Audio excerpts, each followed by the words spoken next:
Victim তার সাথে যে অন্যায়টুকু হয়েছে তার আইন অনুযায়ী যথোপযুক্ত শাস্তি যেন আসামি পাই, মানে সেই জিনিসগুলো উল্লেখ করেই আসলে আমরা চার্জশিটটা তৈরি করেছি। আর যেহেতু সাবজুডিস ম্যাটার, তো আসলে আর বাকি কমেন্টসগুলো আসলে করাটাও আমাদের জন্য আসলে টাফ হয়ে যাবে আর কি। হ্যাঁ, বিচারাধীন বিষয় আমরা আসলে আপনাদের যতটুকু জানা প্রয়োজন আর কি আজ পর্যন্ত, বাকিগুলো তো আমরা কোর্ট থেকেও আসলে আমরা ডে বাই ডে আপডেটগুলো পাবো শুনানির সময়।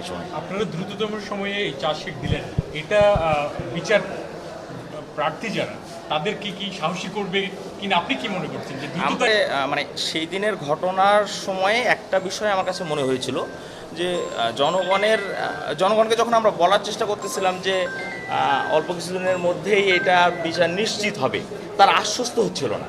তো এটা আমার মনে হয় যে আমরা একটা মেসেজ ক্রিয়েট করতে পারতেছি, মানে পুলিশের সব ইউনিটি, যে পুলিশের এন্ড থেকে তদন্তের এন্ড থেকে আমাদের আসলে সেরকম কোনো ডিলে হচ্ছে না, আমরা দ্রুত সময়ের মধ্যে তদন্ত সম্পন্ন করতেছি।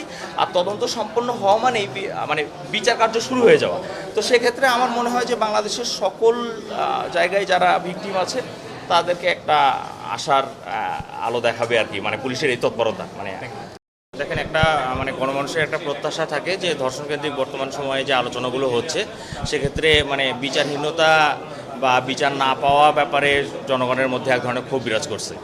তো সেই জায়গা থেকে সমস্ত পুলিশ বাহিনী, মানে শুধু এটা not only CMP, around the country আমরা সবাই চেষ্টা করতেছি যে ধর্ষণ মামলাগুলো তদন্ত যেন সেটা পুঙ্খানুপুঙ্খভাবে করা যায়। এখন আপনারা হয়তো তদন্তের ক্ষেত্রে বলতেছেন যে দ্রুত গতি ধীর গতি, তদন্তের আসলে দ্রুত গতিও নাই ধীর গতিও নাই। হ্যাঁ, তদন্তের গতিতেই চলছে, কিন্তু আমরা চাইছি যে জিনিসটা যেন পুঙ্খানুপুঙ্খ হয় এবং জাস্টিসটা যেন ইনশিওর্ড হয়, ওই জায়গাগুলোতে ফোকাস করার চেষ্টা করছি আর কি।